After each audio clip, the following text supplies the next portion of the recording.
Final Stop Brazil. Book 2, Life After Hell. Chapter 33, Starving for Freedom. So far, I had thought that perhaps it was my exaggerated imagination making me always perceiving this unpleasant odor in my cell. But a few days ago, Sheila confessed to me that she felt sick regularly from the stench in my cell. Once again, I had a long weekend to survive with these people in the cell. I already felt sick at the sight of them. I grabbed my tranquilizers to be sleeping most of the time. Donna Edith was getting worse and acted like a toddler. If she got no attention from me, she was sick and suffering. I just wanted my peace, but that she wouldn't let me have. A letter I actually received from Michael made me angry and sad at the same time. It proved to me that the letter I had sent to the Guardian was received very well, and how indifferent he had faced it all. Don't do that with a hunger strike, that's shit.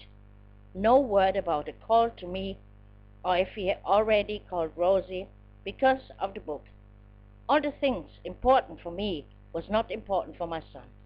Instead, he wrote me, very proud, that he deflowered a girl, that he had run away from the place he stayed because of trouble with a supervisor, that he had started an internship as a cook, but it didn't suit him because of the smell of grease.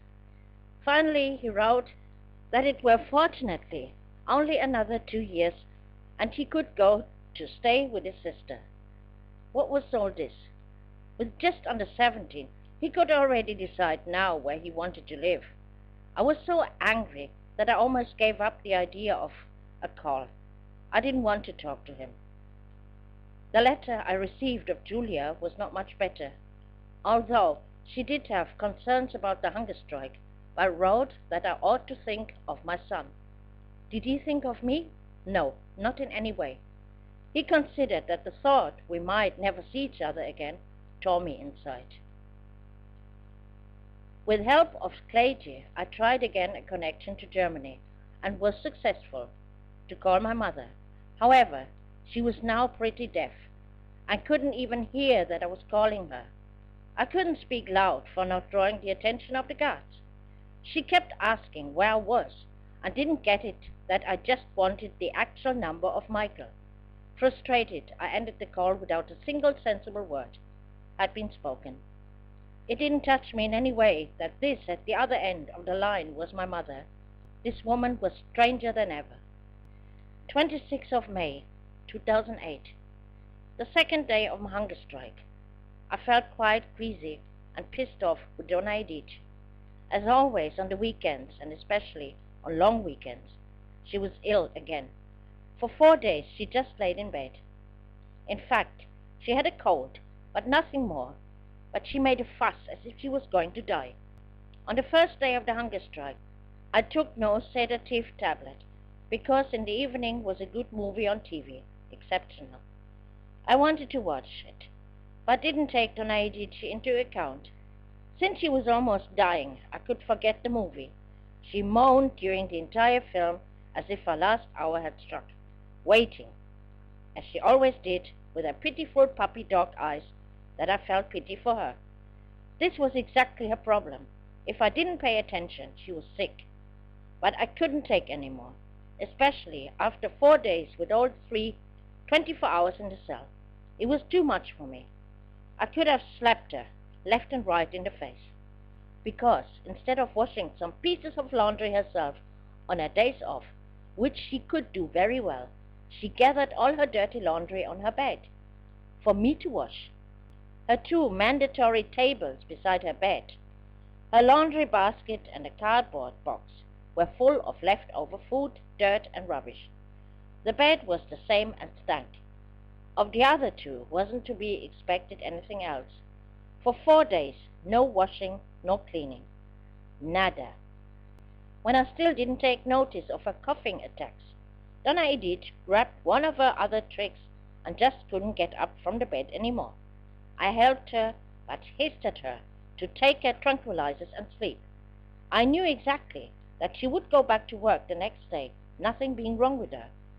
Like a good girl, she took her sleeping pills, but the theatre continued. Sure, after 4 days with butt in bed, no one could sleep any more. Finally, I pretended to be sleeping, and behold, she could very well stand up alone, but still didn't give me peace, wanting to know if I still watched TV. The terror continued. She knew very well that I hated it when she used the toilet without flushing it. So she didn't flush, and on top of it, spat noisy into the sink. Furious, I jumped up, flushed water from the buckets into the toilet and the sink. At night, the water was still switched off, and the toilets had to be flushed out of water buckets. Switched off the TV, plugged my headphones into my ears, and she was sleeping. The next morning, she got up, took a shower, and then went back to bed. Horrified, I asked her if she didn't want to go to work. She said no. Well, this could be fun. I already felt not very good, and now I had even the suffering edge on my neck. However, I left everything how it was. The trash was more than full. The dirty laundry of Edith stayed put where it was. I just washed my clothes and hurried to get me an appointment with the Asistencia Social. It worked out, so I could give her my statement that I was on hunger strike. She read it and was shocked. Contrary to my expectation, she agreed with all my arguments, however, was perplexed by this situation and overwhelmed. This apparently never happened before in this place. Her offer to exchange the cell I refused categorically. Although I'm suffocating in the stench and filth there, but at least I don't have to suffer the psychological terror of others. I explained this. She repeatedly tried to convince me that I needed to eat something. I do not care for anything, she was told. Finally, she agreed to forward my statement to the directorate general and to the justice department of the house. Against my will, I now lost my self-control and could not hold back my tears.